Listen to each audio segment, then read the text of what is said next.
নমস্কার, আমি তুহিনা পান্ডে। প্রত্যেক বুধবারের মতন এবার এই বুধবারও আমরা লাইভ আড্ডা সেশনে রয়েছি এবং সকল দর্শকদের জানাই নববর্ষের অনেক অনেক শুভেচ্ছা। শুভ নববর্ষ সবাইকে জানাই। এবং আজকে যেরকম আমরা বলেছিলাম যে একজন করে গেস্ট আমাদের সঙ্গে থাকেন যারা একদম অন্য ওয়াক অফ লাইফ থেকে, এবং আমাদের সঙ্গে আজকে রয়েছেন ডক্টর অর্ণব বাসু। ধন্যবাদ সকল দর্শককে, সবাইকে শুভ নববর্ষ। আশা করি সবার দিন ভালো কাটবে এবং এই আড্ডা আমরা যেটা আজকে এখানে করব সেটা আশা করি সকলের খুব শুনতেও ভালো লাগবে এবং আমরা সবাই এই আড্ডাটা দিতে দিতে একটু এনজয়ও করব। ধন্যবাদ। একদমই তাই, এটা একেবারেই একটা আড্ডা সেশন, কিন্তু গল্পের মাধ্যমেও তো অনেক কিছু শেখা যায় এবং সবসময় মনে হয় যে কিছু যদি একটু শিখতে পারতাম তাহলে ভালো হয়। এবং মাধ্যমিক এবং উচ্চ মাধ্যমিক সবে শেষ হয়েছে। বাবা মাদের স্বভাবতই চিন্তা থাকে যে ছেলেমেয়েরা কীভাবে কেরিয়ার বানাবে, কিভাবে নেক্সট পড়াশোনাটা করবে, কোন কলেজে তারা ভর্তি হবে, যা যা শিখতে চাইছে সেটা শেখার পরে তারপরে কি করবে। তো এগুলো খুব নর্মাল একটা টেনশনের মধ্যে দিয়ে, এই ফেজটার মধ্যে দিয়ে আমরা সবাই যাই। যারা আমরা পেরেন্টস, আমরা সবাই এই ফেজটার মধ্যে দিয়ে যাই। এবং এমন একজন গেস্ট আজকে আমার, যিনি কাজই করেন পজিটিভ প্যারেন্টিং এবং প্রপার গাইডেন্স, মানে একটি বাচ্চাকে কিভাবে গাইড করতে হয়, তার কেরিয়ারটা সে কীভাবে অ্যালাইন করবে, সেই নিয়ে কিন্তু উনি কাজটা করেন। তো সবটাই আমি অর্ণবকে জিজ্ঞেস করব এবং অর্ণবের কথার মধ্যে থেকে আমি নিজে জানব এবং আশা করি আপনারাও অনেকটা জানতে পারবেন যে কিভাবে একটা বাচ্চাকে গাইড করলে সে তার সঠিক কেরিয়ার গোলটা সেট করতে পারে এবং মানে সেই গাইডেন্সটা দিলে সে কতটা সাকসেসফুল হতে পারে। অর্ণব, তোমাকে আমি যেটা প্রথমেই প্রশ্ন করব যে আমি যখন তোমার অর্গানাইজেশনটা সম্বন্ধে আমি শুনেছিলাম তখন আমার প্রচুর প্রশ্ন হয়েছিল। আমি কিন্তু তোমার সাইটটায় লগ ইন করে আমি কিন্তু পড়ে চেষ্টা করেছিলাম বুঝতে যে এটা কী ধরনের কাজ করো, বা অনেক সময় তোমাকে জিজ্ঞেসও করেছি, কিন্তু আমার মনে হয় অনেকেই এটা বুঝতে পারে না। যে ফার্স্ট আমাকে বলে যে মানে পজিটিভ প্যারেন্টিং মানে কি, বলতে কি বোঝো, এবং তোমার এই ভাবনাটা কোথা থেকে এবং কিভাবে তুমি কাজ করছো। এটা একটা খুব ইন্টারেস্টিং জিনিস। থ্যাংক ইউ তুহিনা দি আমাকে এখানে ডাকার জন্যে। এই বিষয়টা খুব ইন্টারেস্টিং একটা বিষয়। মানে আমরা এটা খুব যে প্রথম থেকেই এইটা নিয়েই কাজ করব এই ভাবনা চিন্তা থেকে তো এটা শুরু করিনি। এটা একটা চান্স ডিসকভারি, এবং চান্স ডিসকভারিটা কীরকম, যখন আমরা বিভিন্ন রকম অর্গানাইজেশনের সাথে কাজ করেছি সেইখানে গিয়ে দেখতে পেয়েছি যে কারণ আমরা তো একটা হিউম্যান বিহেভিয়ার নিয়ে কাজ করি। যখন আমরা কাউকে বলছি যে সে একটা ইনোভেশন করতে পারে কি না, যখন আমরা তাদের লিডারশিপ পাইপলাইন তৈরি করছি একটা অর্গানাইজেশনের জন্য, তাদের যখন ট্রেনিং করাতে যাই বা তাদের সাথে যখন আমরা আলোচনা করছি যে তারা কী করে নেক্সট লেভেলটা ক্রিয়েট করবে, সেইখানে গিয়ে কিন্তু আমরা দেখতে পাই যে বিভিন্ন রকমের যে তাদের বক্তব্য, সেই বক্তব্যগুলোর থেকে উঠে এসেছে যে তাদের ছোটোবেলায় এমন কিছু ইনপুটস তারা পেয়েছেন বা তাদেরকে যেভাবে ট্রিট করা হয়েছে সেইটার থেকে এমন ধরনের কিছু ম্যানিফেস্টেশনস বা বিহেভিয়ার ম্যানিফেস্টেশন যেটাকে বলে, সেটা আজকের দিনে তাদের অন্তরায় হয়ে দাঁড়াচ্ছে। এবার সেইটা যদি তাদের কাছে অন্তরায় হয়ে দাঁড়ায়, তারা কিন্তু তাদের নিজেদের লাইফের যে অ্যাকচুয়াল পোটেনশিয়ালটা সেটা আনলিশ করতে পারছে না, এবং তারা কিন্তু একটা জায়গায় গিয়ে স্টেগনেন্ট হয়ে যাচ্ছে, কেউ ফ্রাস্ট্রেটেড হয়ে যাচ্ছে। এবং তার থেকেও একটা ইন্টারেস্টিং রিসার্চ বেরিয়েছে যেটা টাইমস অফ ইন্ডিয়ায় পাবলিশড হয়েছিল, যে এই প্রপার ইনপুটসগুলো দিতে না পারার কারণে যেটা হয় যে এই টিন এজে যখন এই বাচ্চাগুলো পৌঁছাচ্ছে তখন তাদের মধ্যে এই ফ্রাস্ট্রেশনটা এত বেশি বেড়ে যাচ্ছে যে ভারতবর্ষর সুইসাইডাল টেন্ডেন্সি বা সুইসাইডাল রেটস নিয়ে যে রিসার্চটা রিসেন্টলি হয়েছিল, যেটা টাইমস অফ ইন্ডিয়া পাবলিশড হয়েছে, সেখানে দেখা গেছে যে ভারতবর্ষর টিন এজ সুইসাইড রেট বিশ্বের প্রথম 3টে দেশের মধ্যে 1 নম্বর জায়গায় রয়েছে। এবার সেখানে আমাদের কিন্তু ভাবনা চিন্তা করার জায়গাটা এসে দাঁড়ালো যে তাহলে আমরা যদি ভাবছি যে আজকে 2030-এ আমরা হয়ে দাঁড়াবো হচ্ছে youngest country in the world. আজকে জাপানের মতো কান্ট্রি, তারা এজিং পপুলেশন, আজকে চায়নার একটু নেগেটিভ গ্রোথ ইন পপুলেশন, সেখানে দাঁড়িয়ে আমাদের বাই শিয়ার নাম্বার আমাদের কিন্তু একটা ইয়াংগেস্ট পপুলেশন। তো তাদেরকে আমরা যদি সেইভাবে ট্রিট না করি, তাহলে যে দেশটার আজকে গ্লোবাল লিডার হওয়ার সম্ভাবনা আছে, এবং ইন্টারেস্টিংলি ওয়ার্ল্ড ইকোনমিক ফোরামও এটাই বলে যে ইন্ডিয়া হচ্ছে টপ 3 কান্ট্রি যারা 2030-তে ওয়ার্ল্ড লিডার হবে। এবার ওয়ার্ল্ড লিডার যদি আমাকে তৈরি করতে হয়, তাহলে আমার ইনপুটসটাও তো সেই দিক থেকে আসবে। আমার ইনপুটটা যদি হয় ওল্ড প্যাটার্নের, তাহলে তো আমি নিউ থট প্রসেসটা নিয়ে আসতে পারবো না। তো সেটা নিয়ে আমরা পার্সোনালি রিসার্চ করি এবং এর বাইরে গিয়ে দেখতে পাওয়া যায় আরও কিছু ইন্টারেস্টিং জিনিস আছে। 1998 সালে মার্টিন সেলিংম্যান বলে একজন ভদ্রলোক আমেরিকান সাইকোলজি অ্যাসোসিয়েশনের প্রেসিডেন্ট হয়েছিলেন। উনি ওটা হওয়ার পর বলেছিলেন যে আমরা সাইকোলজিক্যাল কাউন্সেলিংটা বরাবরই এইটা করে আসছি কামিং ফ্রম দ্য ফ্যাক্ট যে we R repairing the bad but we are not developing the good. এবার এই ডেভেলপিং দ্য গুড যদি আমি করতে পারি, তাহলে কিন্তু তার খামতিটা আছে জেনেই তার স্ট্রেংথ নিয়ে আমি কাজ করব। আর না হলে আমি যেটা করব সেটা হচ্ছে তার কি খামতি আছে সেই খামতিটাকে ঠিক করার চেষ্টা করব। এবং দেখা গেছে এইটা হওয়ার পর পজিটিভ সাইকোলজির এই আসপেক্টটাকে ধরে যখন আমরা ডেভেলপমেন্টাল প্যারাডাইমে এসেছি, যে বাচ্চাদের সাথে এই জিনিসগুলো করা গেছে বা যে বাবা মারা অ্যাকসেপ্ট করেছেন এই ধরনের ঘটনা, তাদের যে রেজাল্টস সেটা কিন্তু অবভিয়াসলি অনেক উচ্চতর জায়গায় নিয়ে গেছে। এবং সেখান থেকেই আমরা এটা শুরু করি। এবং এই পজিটিভ প্যারেন্টিংয়ের একটা ইন্টারেস্টিং জায়গা হচ্ছে, অনেকেই আমায় জিজ্ঞেস করেন যে তাহলে কি আপনি বলতে চাইছেন যে মানে আগেকার দিনে যে একটা বক্তব্য ছিল যে spare the rod and spoil the child, তার মানে কি আমরা সেই দিকে নিয়ে যাব আমাদের বাচ্চাদের, তাহলে তো বাচ্চার জীবনটা নষ্ট হয়ে যাবে। ব্যাপারটা হচ্ছে এখানে আমাদের খুব ঠান্ডা মাথায় বুঝতে হবে যে আমরা যখন এই রডের কথা বলি, আমার ইন্টারেস্টিংলি আমাদের প্রোগ্রামের সেশনে আমাকে একজন বাবা আমাকে জিজ্ঞেস করেছিলেন যে আমার বাবা আমাকে জুতো মেরেছিলেন, কিন্তু আমি তো আমার বাচ্চাকে মারি না, তো isn't it a good sign? তো আমি ওনাকে বলেছিলাম যে আপনি একটা জিনিস ভেবে দেখুন, আমাদের সেই সেশনটা হচ্ছে কিন্তু 500 জনের, এবং সেখানে দাঁড়িয়ে একজন ভদ্রলোক বলছেন যে আমাকে আমার বাবা জুতো মেরেছিলেন, তার মানে কতটা ট্রমা তিনি সেইটার কারণে ক্যারি করছেন। এবং উনি হয়তো সাকসেসফুল হয়েছেন, সেটা কিন্তু সেই জুতোটা মারার জন্য না, কারণ শিক্ষাটা হয়তো কোনোভাবে এসছে তাই জন্যে। কিন্তু লোকে ওটাকে ইকুয়েট করে ফেলে যে হ্যাঁ আমার এটা হয়েছিল তাই হয়তো আমি এটা হয়েছি, তা হয়তো নয়। এবার সেইখানে লার্নিংটা কি, এই লার্নিংটা দিতে গেলে পজিটিভ ওয়েজ আছে, এবার সেইটা কি আমরা সেইটা নিয়েই নার্চারিংটা করি এবং সেটাতে আমরা ফেনোমেনালি গুড রেজাল্টস দেখছি। আমি তো একটা ছোট্ট এক্সাম্পল দিতে পারি।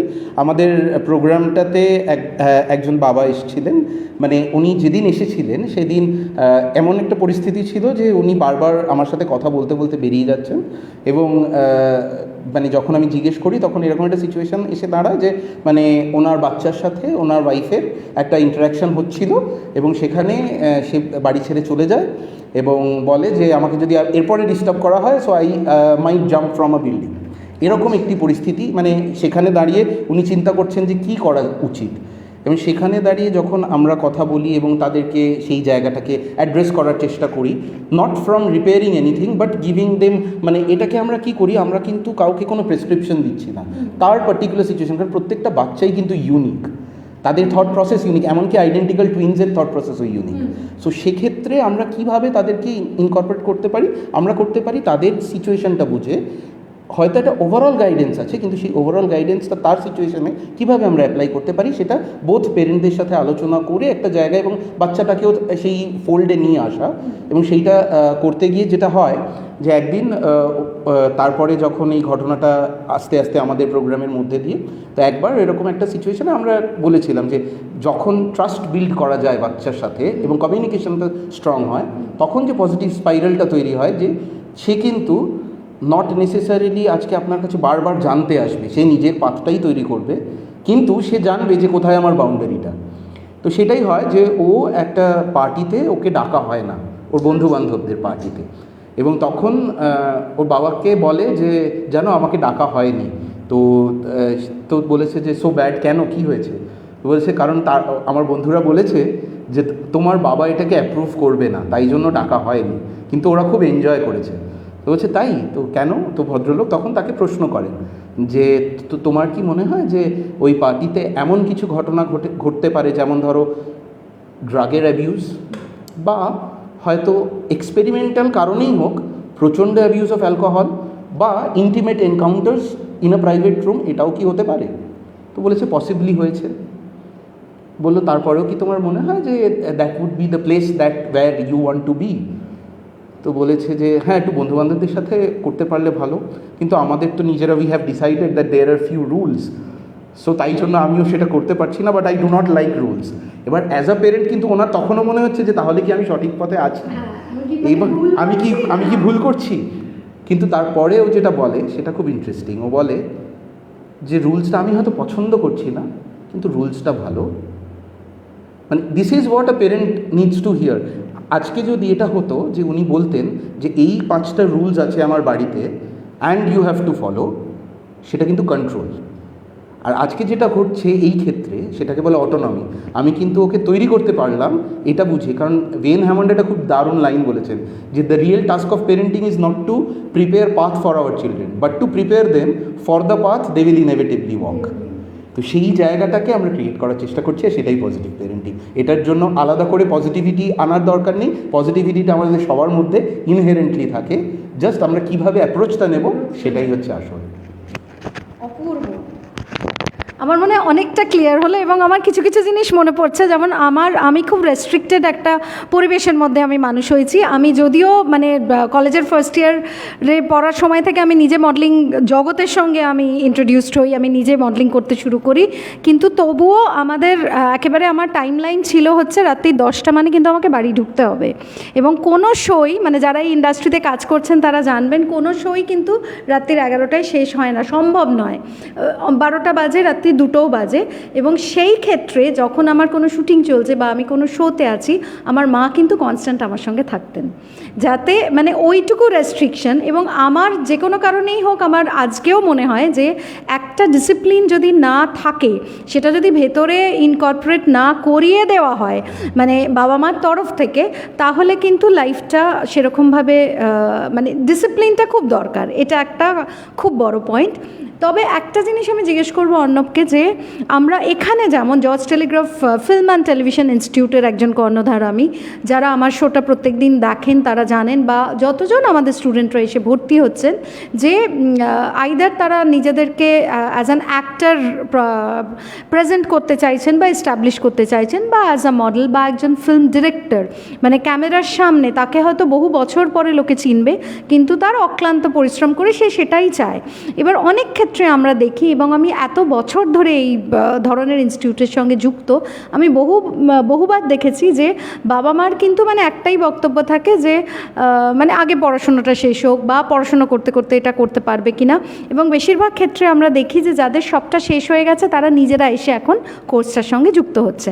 তো এটাও একেবারে একটা অল্টারনেটিভ কেরিয়ার হতে পারে। এবং এই ধরনের যাদের ইচ্ছে থাকে অর্ণব, যে মানে হয়তো আমার ছেলে পড়াশোনাটা করবে কিন্তু তার থেকে সে গিটার বাজাতে বেশি ভালোবাসে, বা হয়তো আয়নার সামনে দাঁড়িয়ে সে অনেকটা ডায়লগ বলছে, কোনো শাহরুখ খানকে সে কপি করবার চেষ্টা করছে। তো এই ধরনের মানে বুঝে যে ট্রেডটা অন্য, বাবা মা কীভাবে তাদের গাইড করা উচিত, এবং বাবা মা কি মানে তোমার কি মনে হয় এটাকে মোটিভেট করাটা দরকার?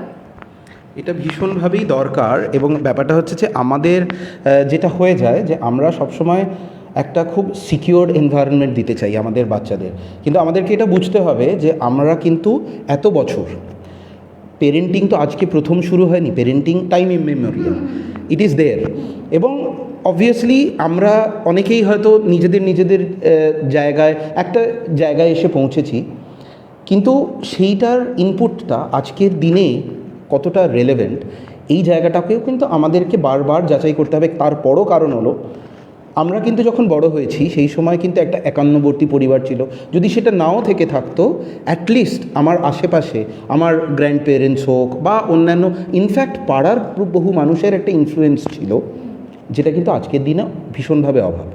Both parents working plus disruptive technology complex. আমি বলতেই পারি, আমি আজকে অনেক জায়গায় এ ধরনের অ্যাডভার্টাইজমেন্টসও দেখি যেখানে বলা হয় যে you should give a gadget free life to your child. কিন্তু আমাদের বুঝতে হবে যে তাদের কিন্তু লাইফটাই গ্যাজেটের সাথে হবে, এবং হয়তো পরবর্তীকালে সেই গ্যাজেটটার সাথে হয়তো তাকে কম্পিট করতে হবে।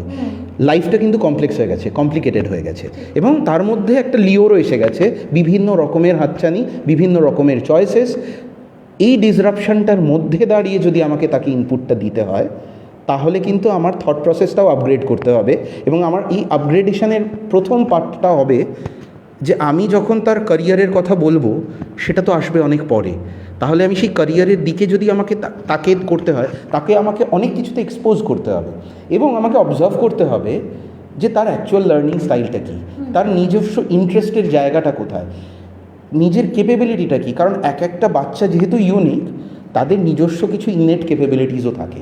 এবার সেই ইনেট ক্যাপেবিলিটিসটাকে যদি আমি নার্চার না করি, তাতে কি হয়, এরকম অনেক ঘটনা আমরা দেখতে পাই, আমাদের কাছে এরকম অনেক ঘটনা এসেছে যে যেখানে আমরা দেখেছি যে 45-50 এরকম এজ গ্রুপের অনেক মানুষজন তারা বলছেন যে আজকে আমার বাড়ির দিক থেকে এই ধরনের একটা প্রফেশনে যাওয়ার কথা হয়েছিল, আমি করে নিয়েছি, কিন্তু আমার কলিংটা এটা নয়, আমি এইটা করতে চাই না। তারা হয়তো চাকরি ছেড়ে দিচ্ছেন, বা তারা হয়তো নিজেদের যেটুকু করছিলেন, যেই ব্যবসায় ছিলেন সেই ব্যবসার থেকে বেরিয়ে আসতে চাইছেন, but they now do not know যে এবার আমি কি করব। কিন্তু একটা ফ্রাস্ট্রেটেড লাইফ এবং আন্ডার অ্যাচিভমেন্ট, এই যে জায়গাটা, এই জায়গাটার তো কোনো দরকার নেই। এবার অনেকে বলতে পারে এটারই একটা কাউন্টার জায়গা আসে যে আমি যখন ক্যারিয়ারটা চুজ করব, কারণ এটা তো আজকালকার দিনে দেখুন অনেক রকমের ফিল্ম ইন্ডাস্ট্রি থেকেও এরকম অনেক প্রমোট হয়। যেমন একটা সিনেমা আছে 3 Idiots, সেখানে বলা হয়েছে follow your passion and you will be successful. But এটার কিন্তু একটা আন্ডারলাইন টেনেট আছে, আমি কি আমার প্যাশনটা সত্যিই জানি? আমার প্যাশনটা তো সময়ের সাথে সাথে আবার বদলায়। তাহলে আমার ক্যারিয়ারটা কি হতে পারে? হবি আর ক্যারিয়ার কি সমান? আমার হবিটা হয়তো আমার হবিই থাকতে পারে, আমি যদি এটা পারসিউ করতে চাই সেটা আমি এমন কিছুর সাথে করতে পারি কি অ্যালাইন করে আমার ক্যারিয়ারের সাথে, যাতে আমার হবিটাও থাকে, কিন্তু আমি আমার ক্যারিয়ার যেখানে পারসিউ করছি সেটার সাথে একটা সামঞ্জস্য আছে বলে আমার কাজের যে প্রোডাক্টিভিটি সেটা লস হচ্ছে না। এই জায়গাগুলো ভাবার আছে। যেমন আমি একটি উদাহরণ জানি, আমাদের একজন স্টুডেন্ট এসেছিল যে তার বক্তব্য ছিল সে টি আর্টিস্ট হতে চায়। এবার টি আর্টিস্ট ইন দ্য সেন্স কিন্তু এরকম নয় যে অন্য কারোর থেকে শুনেছে বা কিছু, সেটা তো আমরা জানতে পারছি না। সে টি আর্টিস্ট হতে চায়, যখন তাকে জিজ্ঞেস করা হয় সে বলে আমি টি আর্টিস্ট মানে কিন্তু আমি টি নিয়ে কোনো কাজ করব না, আমি শুধু টি টেস্ট করতে চাই। আচ্ছা, তার তখন বক্তব্য হচ্ছে যে আমি টি টেস্টার হতে চাই। তো এবার কি হয়, এবার যখন বাবা মার কাছে এসে সে এটা বলেছে, বাবা মার কাছে কিন্তু সেই ইনপুটটা নেই যে এটাতে কী করা যেতে পারে। এবং যখন তাকে এক্সপোজ করা হয় এবং বাবা মাও সেটাতে এক্সপোজড হন এবং তারা গিয়ে খবর নেন যে কোথায় কোথায় ভারতবর্ষে সেই অপশানস আছে, এবং এই অপশানসটা একবার নেওয়ার পর সে কি লাইফ লং এটাকে কন্টিনিউ করতে পারবে না পারবে না, তখন দেখা যায় এরকম কিন্তু সুযোগ আছে। এবং তখন সেই মেয়েটি সেটা জয়েন করে, এবং আজকে আমার বলতে খুব ভালো লাগে যে সেই মেয়েটি কিন্তু সেই ক্যারিয়ারেই আছে, এবং সে আরও কয়েকজনকে ইনফ্লুয়েন্স করেছে যে ওই কাজটা সে করবে। তো এই অল্টারনেটিভ কেরিয়ার বলে কিছু হয় না। ক্যারিয়ারটা হচ্ছে, আমরা বরাবরই দেখে এসেছি লুক্রেটিভ কী হতে পারে, ডাক্তার হোক, ইঞ্জিনিয়ারিং হোক, সিএ হোক, এই ধরনের কিছু চেনা প্রফেশন আছে। আর যেহেতু আমরা চাই যে আমাদের ভবিষ্যৎ প্রজন্ম প্রচণ্ড সিকিওর একটা এনভায়রনমেন্টে থাকুক, এই 3-4টে প্রফেশন আমাদেরকে একটা ক্লিয়ার ভিজিবিলিটি দেয় যে একটা নিশ্চয়ই ভালো কিছু হতে পারে, এবং সেই ভালো কিছুর জন্য আমরা হয়তো করি। এই ইন্টেনশনটাই কিন্তু কোনো ভুল নেই, কিন্তু কোথায় আছে যে আমি এই ইন্টেনশনটা এই ইনপুট থেকেই দিচ্ছি যে এটা খুব সিকিওর থাকবে।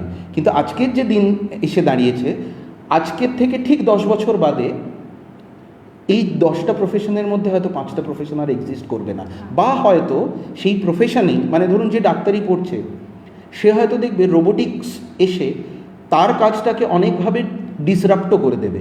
সেই ডিসরাপশনের সময় তাকেও কিন্তু নতুন করে শিখে নিতে হবে বিভিন্ন জিনিস, যাতে তারও কিন্তু একটা ইম্পর্টেন্স সেখানে থাকে।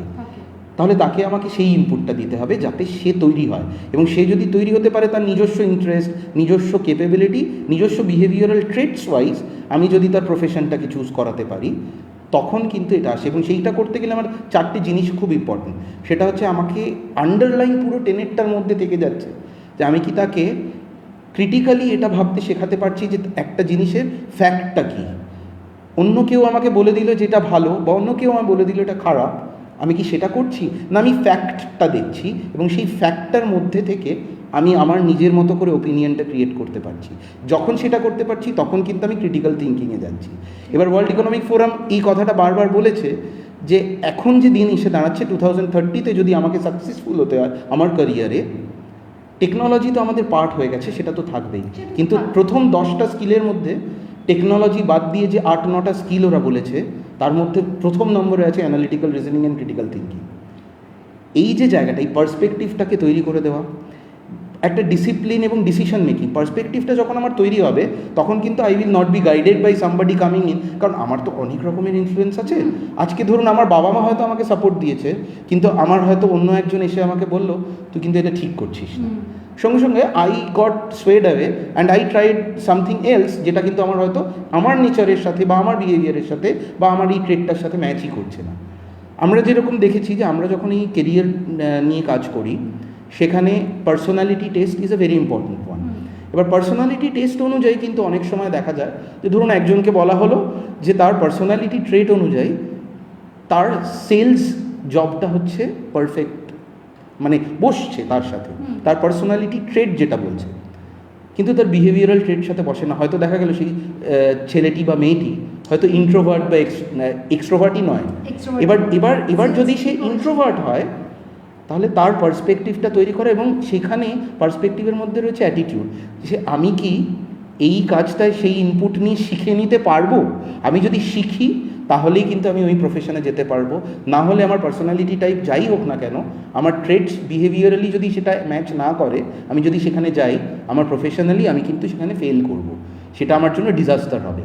এই জায়গাটাতে ইনপুটটা দরকার, যে পার্সপেক্টিভস কী হবে, আমার অ্যাটিটিউড কী থাকবে। যে আজকে এরকম হতেই পারে যে আমি হয়তো 5টা জায়গায় আমার রেজিউম পাঠিয়েছি এবং 5টা জায়গায় আমারটা অ্যাকসেপ্ট করা হয়নি।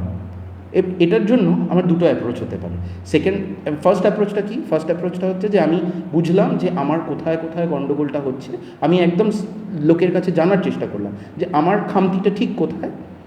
সেটার জন্য আমার বুঝতে হবে আমার পার্সপেক্টিভটা, আমার অ্যাটিটিউডটা এটা হতে হবে যে ঠিক আছে, আমার যদি কোথাও খামতি থাকে তাহলে আমায় নতুনভাবে শিখে নিতে হবে যে খামতিটাকে আমি ওভারকাম করতে পারবো, এবং সেটা যদি আমি করতে পারি তার মানে আমাকে নতুনভাবে ডিসিশন নিতে হবে যে আমি কী করতে চাই, এবং সেখানে আমি ঠিকভাবে অ্যাপ্লিকেশনটা করব। আর দ্য সেকেন্ড অ্যাপ্রোচ হচ্ছে আমি ধরে নিলাম যে আমি অত্যন্ত শ্রেষ্ঠ একজন মানুষ, আমি অ্যাপ্লাই করেছি, ওরা নেয়নি, তাহলে দ্যাট ইজ দেয়ার লস, এবং আমি এটা নিয়ে ক্রিপ করলাম। এই দুটোর মধ্যে এবার আমি যদি আপনাকে বলি which would be a better choice, আমার মনে হয় যে কোনো মানুষই বলবে যে প্রথমটা, এবং সেইটা দিয়েই যদি আমরা কাজ করি কেরিয়ার ডিফাইনিং, মানে অল্টারনেটিভ কেরিয়ার যখন আমি নিতে যাচ্ছি, অনেক বাবা মা আছেন যারা হয়তো মনে করবেন যে আজকে film and television is a glamorous profession, তার জন্য হয়তো একটা বাচ্চাকে বলবেন যে তুমি জয়েন করো। আবার অনেকে আছেন যারা মনে করবে যে আর অন্য কোথাও অপশনস হচ্ছে না, আমি ট্রাই করি যে এখানে হচ্ছে কি না।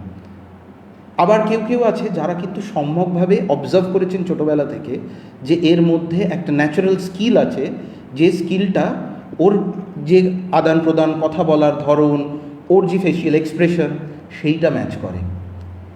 এদের মধ্যে যদি ওই ভদ্রলোক আর ভদ্রমহিলা তাকে নিয়ে আসে, তার সাকসেস হওয়ার চান্সটা অনেক বেশি হয়, rather than somebody who is মানে looking at it from that superficial level. এবং সেই জন্যই আমরা বলছি সুপারফিশিয়াল লেভেল দেখা মানে হচ্ছে আমরা শর্ট টার্ম ফিক্স করার চেষ্টা করছি। শর্ট টার্ম ফিক্স কিন্তু দুদিন বাদে গিয়ে কোথাও একটা মুখ থুবড়ে পড়বে, এবং তখন সেই বাবা মা এবং সেই সন্তান তারা কিন্তু প্রত্যেকেই বলবে যে না, this career is not good, and that deters many other parents not to go there. তো সেইটা যদি আমি ইনপুটটা দিতে পারি তখন কিন্তু এই জায়গায় এই গণ্ডগোলটা হয় না, এবং সেইখানেই নার্চারিং, সেইখানেই আইডেন্টিফিকেশান, এই জায়গাগুলো এসে যায়। এবং সবচেয়ে বেশি অবজার্ভ কে করতে পারে আজকের দিনে দাঁড়িয়ে, যত যেই করে নিক না কেন, আমরা মনে করতে পারি we are all busy, so it is the duty of the school, maybe the caretaker who is looking after the child, they are best জাজ। সেটা কখনো হতে পারে না। The best observer for the child is the parent, and that's where the nurturing happens.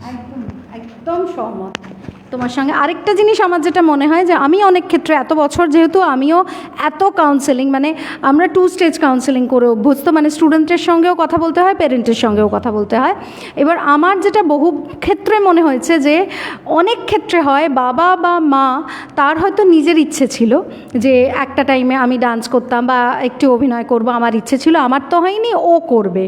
এবার সেটা হতে পারে, সেটা নিশ্চয়ই হতে পারে যে আমার যদি মনে হয়, কিন্তু আমার মনে হয় কোনোভাবেই ইম্পোজ করে দেওয়াটা উচিত নয়, কখনোই চাপিয়ে দেওয়াটা উচিত নয়। যদি আমার মনে হয় যে হ্যাঁ আমার বাচ্চার ইন্টারেস্ট আছে, তবেই আমি তাকে পুশ করব, বা তবেই তাকে আমি একটুখানি সাহায্য করব, গাইড করব যে প্রপার একটা ইনস্টিটিউশন কোথায় গিয়ে তাকে শেখানো যায়।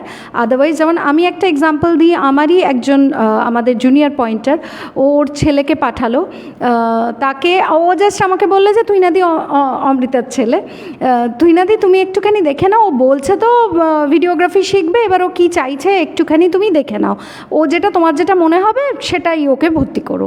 তো আমি ওকে কিন্তু আমি ওর সঙ্গে বহুক্ষণ কথা বললাম, কথা বলে ওকে মানে কিছুটা অ্যাক্টিং, যেহেতু একেবারে স্মার্ট ইয়াং একটা বাচ্চা ছেলে, যে তোমার কোনটা এটাও করতে পারো ওটাও করতে পারো, আমি দেখলাম ঘুরে ফিরে ওরই ও ভিডিও ও ফটোটাই তুলবে এবং ওইটা ফিল্ম মেকিং।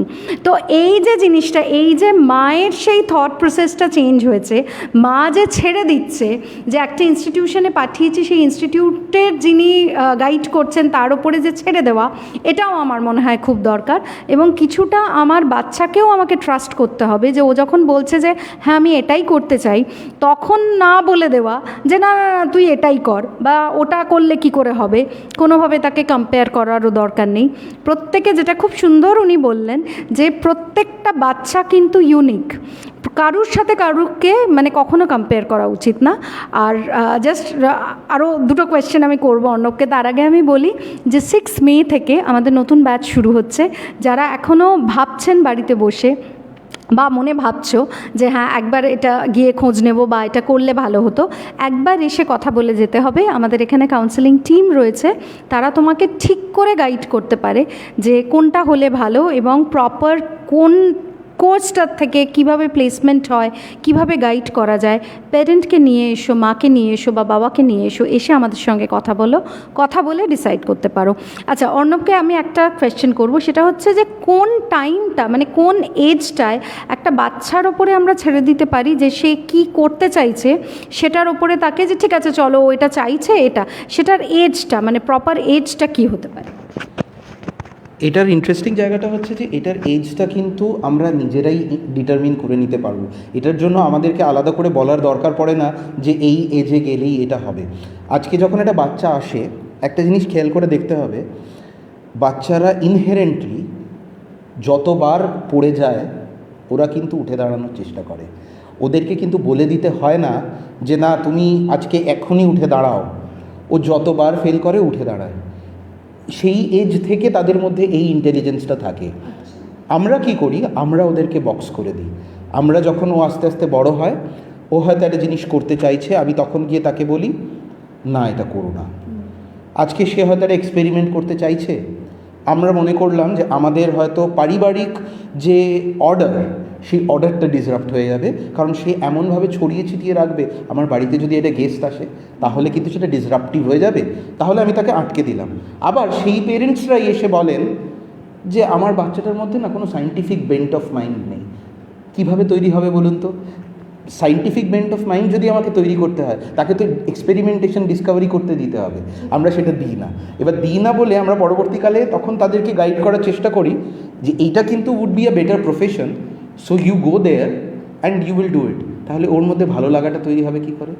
এইখানেই আমার মনে হয় যে এই ইনপুটসগুলোর ভীষণ দরকার, কারণ আমাদের কাছে না কোনো ম্যানুয়াল থাকে না। আমাদের কাছে প্রচণ্ড অনেক রকমের ডিফারেন্ট সেশনস হয়, অনেক কিছু হয়, কিন্তু সেই সেশনসগুলোতে আমাদের যেটা হয় সেটা হচ্ছে স্ট্যান্ডার্ডাইজড অ্যাপ্রোচ। আর পেরেন্টিংয়ে না স্ট্যান্ডার্ডাইজড অ্যাপ্রোচ বলে কিছু হয় না, কারণ আমরা কুকি কাটার সিস্টেম দিয়ে কুকি তৈরি করতে পারবো, মানুষ তো কখনো তৈরি হবে না।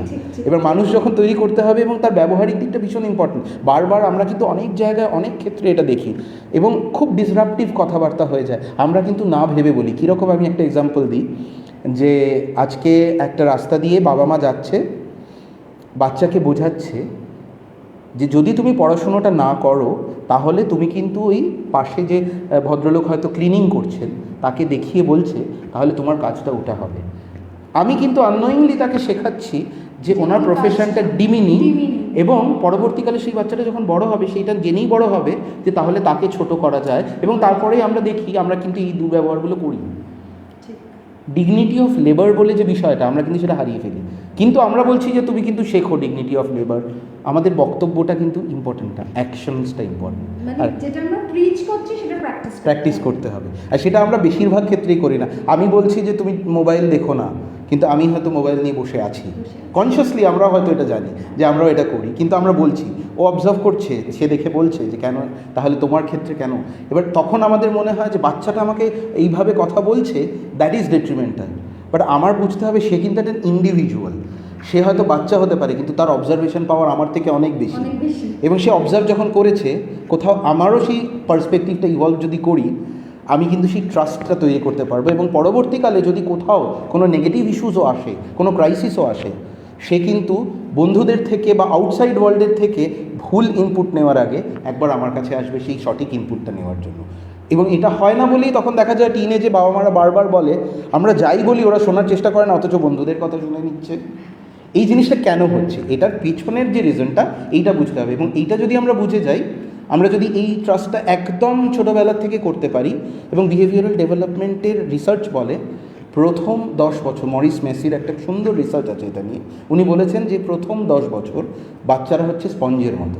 এই প্রথম 8 বছরের মধ্যে যদি আমরা তাদেরকে সঠিক ইনপুটস দিতে পারি ফ্রম দ্য পেরেন্টস, তাহলে এর নেক্সট স্টেজটা হচ্ছে ক্রিয়েটিং রোল মডেলস, তারপরের স্টেজটা হচ্ছে গেটিং সোশ্যাল সার্কেলস। এই ইনপুটটা যত ভালো করে আমি স্পঞ্জের মধ্যে অ্যাবজর্ব করাতে পারবো এই এজে, নেক্সট স্টেজের চয়েস অফ রোল মডেল সেরকম হবে, তারপরের ক্ষেত্রে choice of friends and social সার্কেলও সেরকমই হবে। এবং আমি যদি সেই জিনিসটা করতে পারি, তাহলে আমাকে আলাদা করে তখন ওই এজে গিয়ে আর সেটাকে রিপেয়ার করার চেষ্টা করতে হবে না। So age group should always start, মানে পেরেন্টিং যখন থেকে শুরু তখন থেকেই যদি আমরা কনসিয়াসলি এই জিনিসটাকে নিয়ে চলতে থাকি, একটা সময় গিয়ে হবে। কিন্তু এটার জন্য একটা লং টার্ম পার্সপেক্টিভ লাগবে, কুইক ফিক্স করা যাবে না। অপূর্ব, মানে এই সেশনটা মানে চলতে থাকলে খুব ভালো হতো, কিন্তু আমাদের সময় একদম শেষ হয়ে গেছে আজকে, কারণ আমরা আধ ঘন্টার একটা সেশন করি। আমি একটাই জিনিস বলবো যে যারা এই শোটা দেখছেন বা শুনছেন, একটুখানি অবজার্ভ করবেন, একটুখানি বাচ্চাদের সেই লিবার্টিটা দেবেন, ওদেরও কিন্তু ইকুয়ালি সেই রেসপেক্টটা দেওয়া দরকার। এবং যারা চাইছে তাদেরকে একবার এনে আমাদের সঙ্গে কথা বলান, আমার মনে হয় মানে কেরিয়ার বিল্ডিংটা অনেকটা সহজ হয়ে যাবে, এবং সব কিছুর সঙ্গে সঙ্গে কিন্তু এটা করা যায়। মনে রাখবেন, আমি এটা বিশ্বাস করি যে আমার বাচ্চা যদি খুশি থাকে যেটা করতে, যে সে ভালোবাসছে, হয়তো আঁকতে ভালোবাসে, হয়তো ডান্স করতে ভালোবাসে, হয়তো সে র্যাম্পে হাঁটতে ভালোবাসছে বা ইচ্ছে আছে, তার সঙ্গে সঙ্গে সেটা করতে দিন, তার সঙ্গে সঙ্গে ও পড়াশোনাটাও ঠিক করবে। কিন্তু আপনি যদি পুরোটাই তাকে আটকে দেন, তাহলে কিন্তু ওর সেই মানসিক বিকাশটা পাবে না। ওই জন্য বাবা মার অনেকটা রোল প্লে থাকে, খুব ইম্পর্ট্যান্ট। পেরেন্টিং খুব ইম্পর্ট্যান্ট, মানে সেটা একজন এক্সপার্ট বসে বললেন, সেটা অথেন্টিকেট হলো, কিন্তু মানে আমাদের বাবা মাদের রোল প্লেটা অনেক বেশি ইম্পর্ট্যান্ট। তো আমি শেষ করব শোটা, আরেকদিন আমরা অর্ণবকে ডাকবো, অর্ণবকে দিয়েই শেষ করব, কিছু বলতে চাইছে। নেক্সট বুধবার আমি আর প্রণাম আবার থাকবো আপনাদের সঙ্গে, আবার আড্ডা মারবো।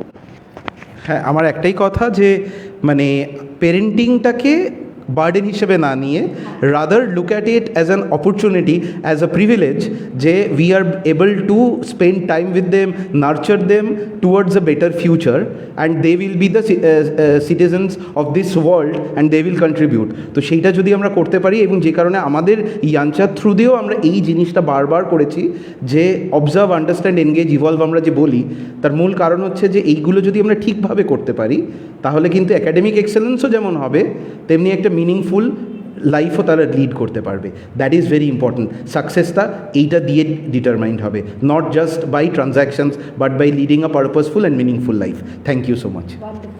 নমস্কার। নমস্কার। নমস্কার।